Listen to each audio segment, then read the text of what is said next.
So we're holding page 84, we're continuing chapter 29, Friday the 10th day of Adar.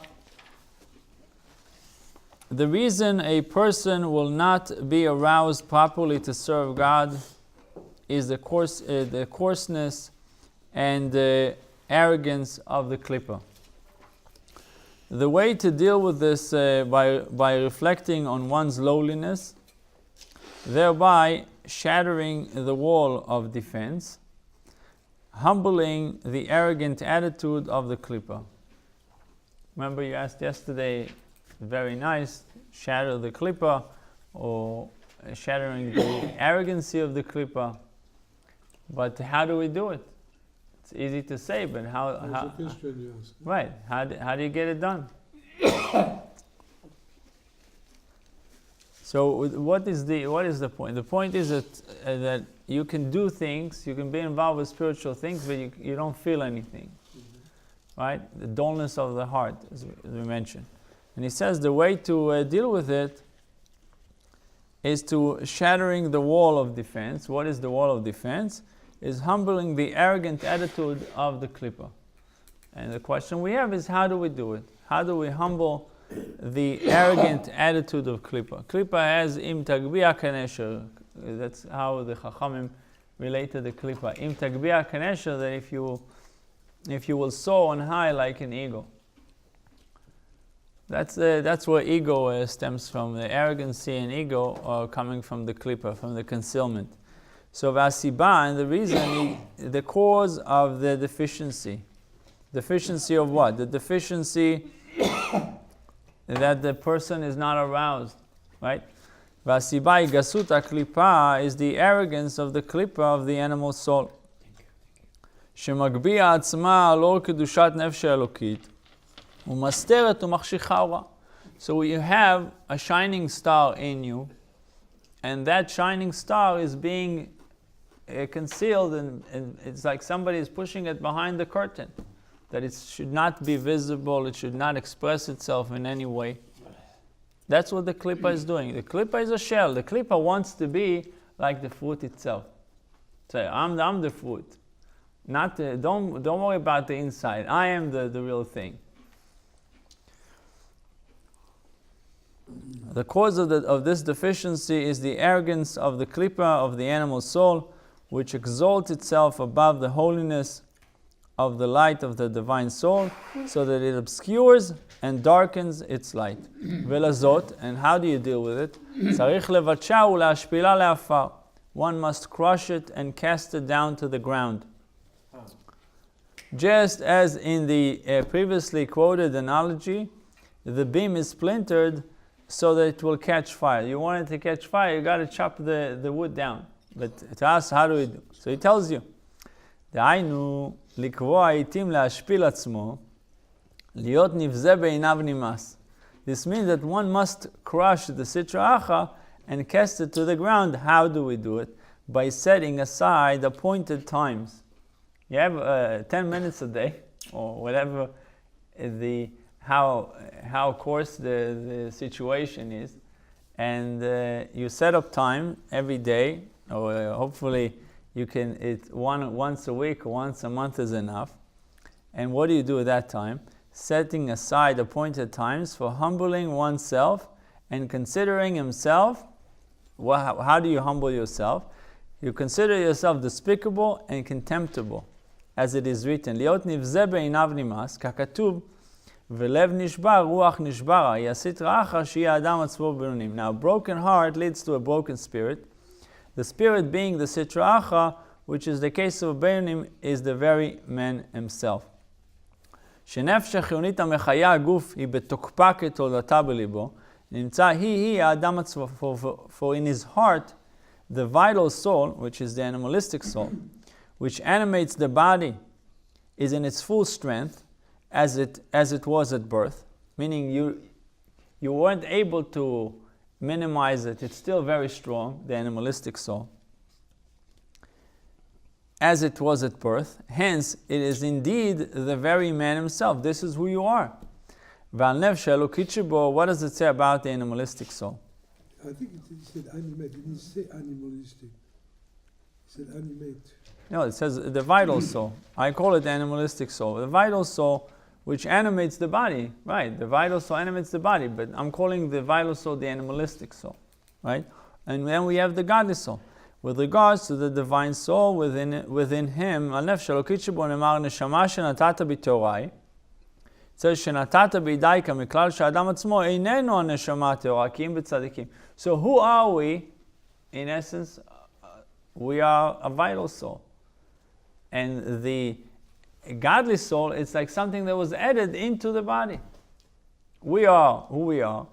And then we have a godly soul that was given into us. With regards to the divine soul within him, within us, it is said, the soul which you gave, neshama shenatata bi, the soul which you gave within me is pure. The word within me, it cannot be understood as referring to the body alone. The body cannot speak for itself as a complete man. It must refer also to the animating soul. Therefore, the words which you gave within me implies that the man himself who is saying these words is not identified with the pure soul. The divine soul is a thing apart, which has been placed within the person. This me, the body and animal soul, except in the case of tzaddikim. In the case of tzaddikim, the ratio changes, meaning the primary thing is the neshama, and the body is secondary to the neshama. When it comes to the regular people, us, the animalistic soul is the primary thing, and the godly soul, shenatata bi, you gave me something. שבהם הוא להפך, שהנשמה הטהורה שהיא נפש אלוקית הוא האדם, וגופם נקרא בשר אדם. With them the contrary is true. The man himself is the pure soul, the divine soul, while the body is called the flesh of man, secondary to the man himself, the divine soul. So we have the primary and we have the secondary. Let's do the last part. And connecting us, so for a tzaddik, is self, his divine soul, and he sees his body as a foreigner. To a Benoni, meaning a tzaddik sees his body as a foreigner. When it comes to a Benoni, every person can be a Benoni. However, his animal soul constitutes the man himself. Who is the man himself? Is the animal soul with regular people.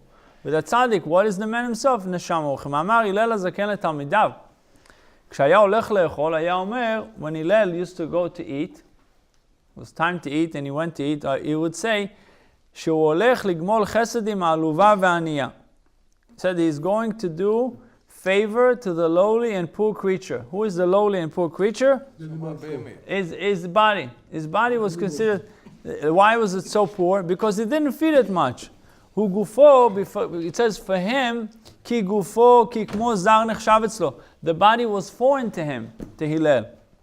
ולכן אמר שהוא גומל חסד עמו. He said he's talking about his body as a third party. He's doing chesed with him.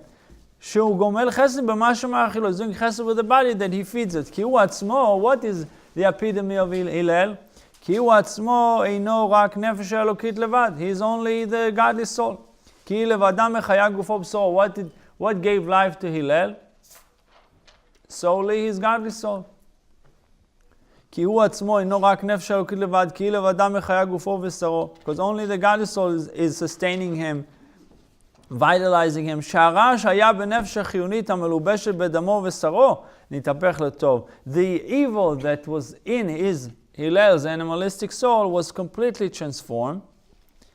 נתהפך לטוב, to good. It was transformed into good. ונכלל בקדושת נפש אלוקית ממש בצדיקים, and became part completely absorbed into the holiness of the divine soul. The divine soul is the man himself. That's what Hillel. Aval beBeinoni, but regular people. Beinoni is not a regular guy, but let's say Beinoni, since everyone can reach the level of Beinoni, מאחר שמהותה ועצמותה של נפש החיונית הבהמית שמסתרא אחא, המלובשת בדמו ובשרו לא נהפך טוב, הרי היא האדם עצמו. With the Beinoni, however, since the substance and essence of the vitalizing animal soul stemming from the Sitra Achra, which pervades his blood and flesh, has not been transformed into good, it indeed constitutes the man himself. And therefore, by crushing his own spirit, the Beinoni actually crushes the Sitra Achra. So how do we crush our own spirit? A person has to set up time to humble himself, meaning to know, to be truthful with himself, to see his shortcomings, to see his deficiencies, and to tell himself. We'll soon see in Tanya also the type of language, how a person should speak to his evil inclination. You can tell him, meaning a person has to humble his evil inclination, his animalistic body, by putting him in his place. It says, meaning that a person has to make his Yetzer Tov angry at the Yetzer Hara. If you're just allowing him to roll, then he's dominating, he's winning. But if you Yargiz Adam Yetzer Tov, you are getting upset that you were punched or that you were knocked out, and you're getting up and now you're angrier and you have more thirst and more desire to win, you'll be able to win. But if you're accepting it and say, okay, 1-0, it should be 1-0, 2-0 should be 2-0. That's not the point. We have to, rise to the challenge.